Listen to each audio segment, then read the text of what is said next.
Welcome to our channel. Today we how to log into Webflow editor, edit website content live step by step clearly. Open your web browser.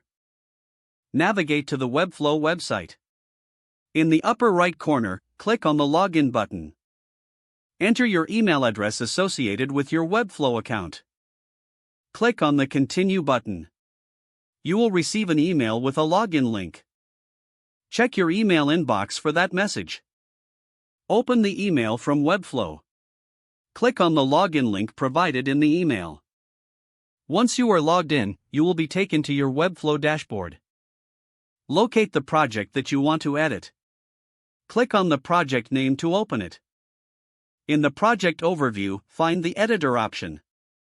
Click on the editor button to enter the Webflow editor. Wait for the editor interface to load. Your website will appear with an overlay for editing. Click on any text or image to edit it directly on the page. Make the desired changes to your content. To save your changes, click on the Save button. If you want to publish your changes, look for the Publish option.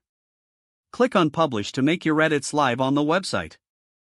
After publishing, review your changes to ensure everything looks as expected. Exit the editor by clicking on the Exit button.